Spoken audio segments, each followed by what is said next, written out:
What does it take to make an empire lose one of its richest colonies? Not a single battle, not a single speech, not even a single leader. Sometimes it takes years of pressure, a handful of bad decisions, and one dangerous idea spreading from street to street. The belief that people who are ruled without a voice will eventually stop obeying. In the 1700s, the American colonies were still part of the British Empire, one of the most powerful political machines in the world. London believed the colonies should help pay for the empire's wars, obey imperial authority, and accept British control as normal. But across the Atlantic, many colonists were beginning to feel something very different. They did not feel protected. They felt exploited. And once that feeling takes root, a revolution does not begin with armies. It begins in the mind. The American Revolution was not just a war for independence. It was a fight over a question that still shapes the modern world. Who gets to rule and on what authority? That question sounds simple. It is not. Because once people begin asking whether power is legitimate, every tax, every law, every soldier in the street starts to look different. A government that once seemed normal can suddenly appear unbearable, and that is exactly what happened in the British colonies in North America. What began as frustration over taxes and control became one of the most important political revolutions in history. Not because the colonists were perfect, they were not. The society they built still tolerated slavery, excluded women from political life, and pushed native peoples aside. But the ideas they declared were explosive. The revolution changed the language of politics forever, and the road to that change was far messier than the clean, patriotic story often tells us. To understand the American Revolution, you have to go back to the aftermath of Britain's expensive wars. In the middle of the 18th century, Britain had fought a global struggle against France, including the 7 Years' War. Victory made Britain stronger, but it also left the empire deeply in debt. British officials looked at the American colonies and saw a logical answer. The colonies had benefited from British protection, so the colonies should help pay the cost. From London's perspective, this was not tyranny, it was imperial housekeeping. But in the colonies, the same policy felt like something else entirely. Many colonists believed they had the rights of Englishmen, including the right to be taxed only by representatives they had chosen. Since they had no direct representation in Parliament, new taxes looked less like fair policy and more like political theft. That is where the famous phrase came from, "No taxation without representation." That slogan was powerful because it reduced a complicated constitutional argument into a simple moral warning.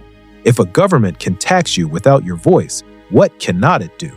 Britain moved first with the Stamp Act in 1765, which taxed printed materials such as newspapers, legal papers, and licenses. Then came the Townshend Acts in 1767, which placed duties on imported goods.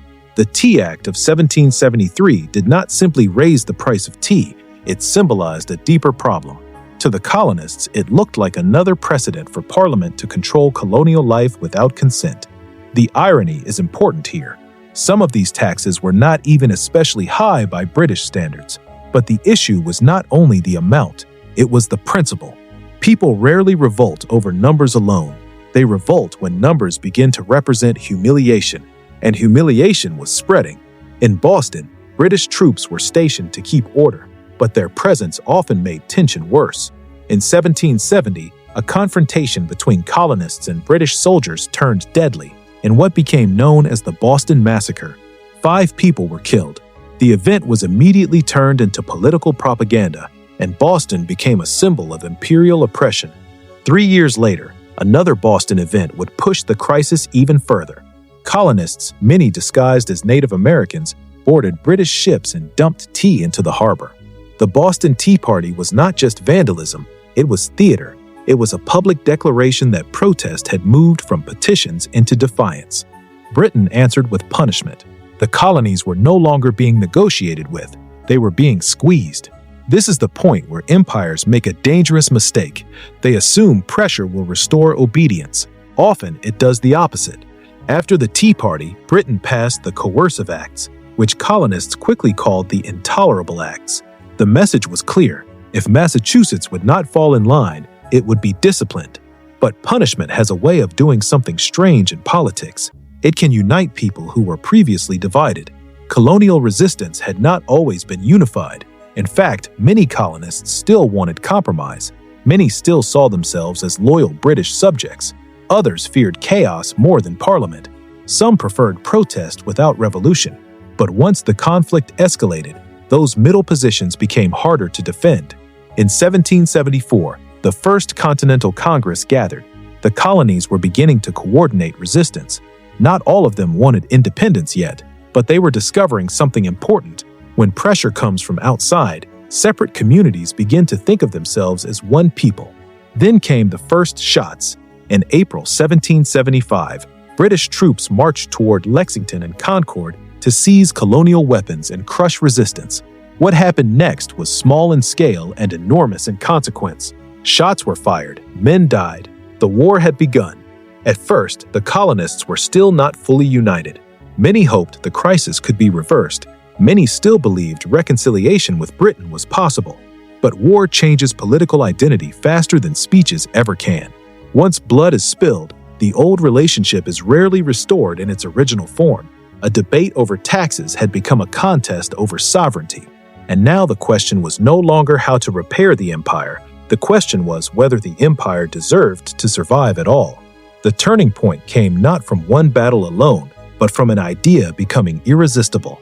That idea was independence. In early 1776, Thomas Paine published Common Sense, and the timing was devastating for Britain. Paine did something brilliant. He stripped the issue of its old legal language and made it emotionally obvious. Why should an island rule a continent? Why should a small monarchy govern people who had already proven they could govern themselves? His writing was not polished in the way aristocrats liked. It was direct. That is why it worked. Then came July 4th, 1776. The Declaration of Independence was not just a break with Britain. It was an argument to the world. It said government must rest on the consent of the governed, and that people have rights that rulers cannot simply erase. Of course, the reality was incomplete and deeply contradictory. Enslaved people were still denied freedom. Women were excluded from political power. Native nations were largely ignored, even though they had their own interests, alliances, and strategies. The Declaration spoke in universal language, but the society behind it was far from universal in practice. And yet, that contradiction is part of what made the document so powerful. It declared a standard larger than the society that created it. That is how revolutions work. They often promise more than the generation that begins them can fulfill. The war itself was brutal. Britain had more money, a stronger navy, and more experienced troops.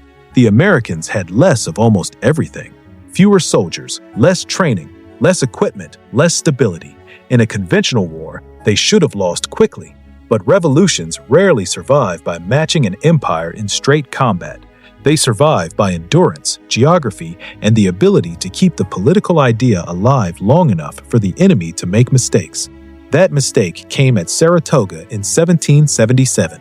The American victory there mattered because it changed the war from a local rebellion into something much bigger. France looked at Saratoga and saw a rebellion that might actually succeed.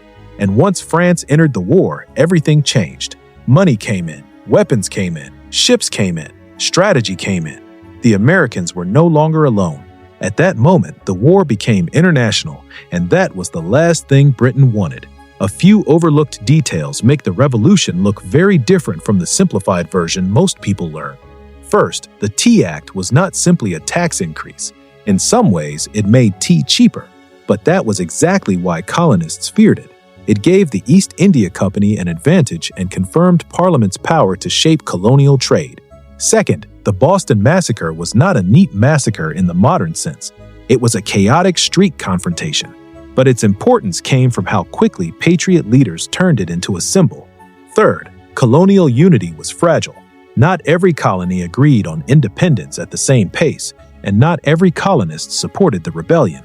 Loyalists remained a significant force. Fourth, Black Americans were not just bystanders. Both enslaved and free Black people shaped the war in many ways, by serving in armies, seeking freedom, or navigating the conflict for survival. The revolution opened opportunities for some and deepened suffering for others. Fifth, Native nations were not passive spectators. Many native communities had to decide whether British or American expansion posed the greater threat. For them, this was not just a war between Britain and the colonies. It was a struggle over land, survival, and power. Sixth, Valley Forge was not a battle, but it became one of the most famous moments of the war because of what it revealed. Hunger, disease, cold, and exhaustion could destroy an army even when enemy bullets were not flying. Seventh, the French alliance was not automatic. France did not join out of sentiment. It joined because Saratoga suggested the Americans might win, and because weakening Britain served French strategic interests. Eighth, the Declaration of Independence did not instantly make the colonies free. Independence had to be fought for, defended, and negotiated in war. Ninth, many ordinary colonists were exhausted by both sides. War disrupted trade, families, farms, and local life. For countless people, the revolution was not a heroic poster, it was uncertainty. 10th, the revolution's most famous ideals were larger than its first results. That tension between principle and reality became one of the defining features of American history. Historians still disagree on one major question: what really caused the American Revolution? One school of thought emphasizes ideology.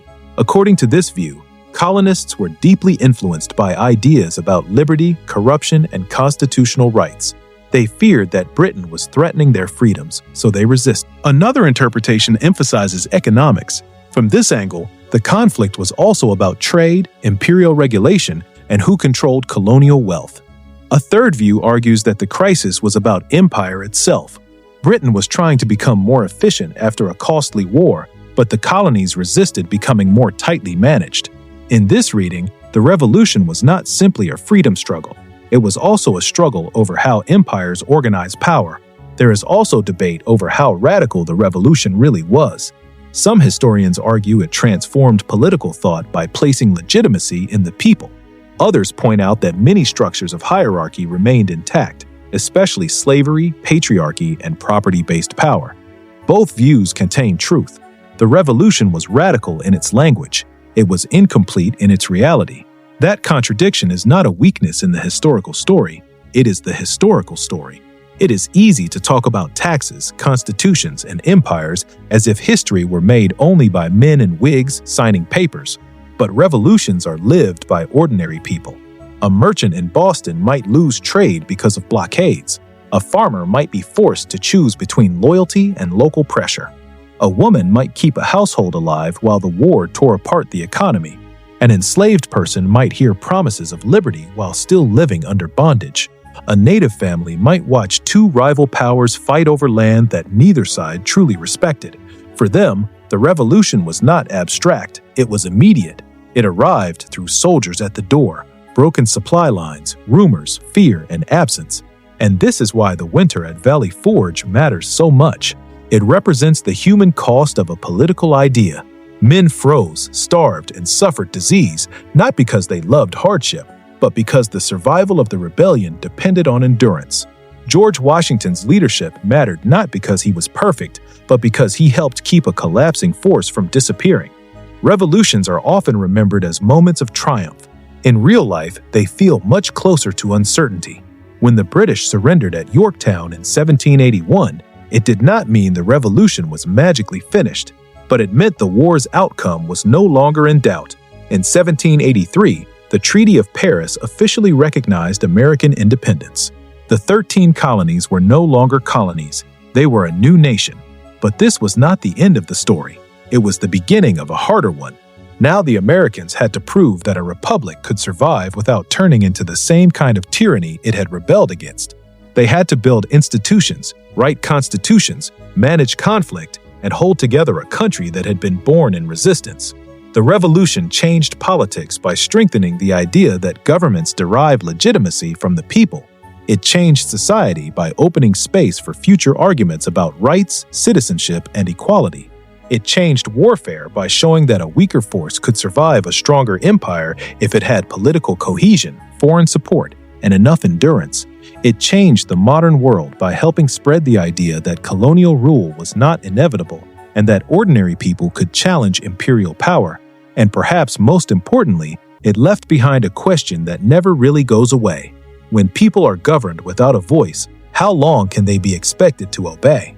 That question helped break an empire, and once it was asked, history could never return to the way it had been.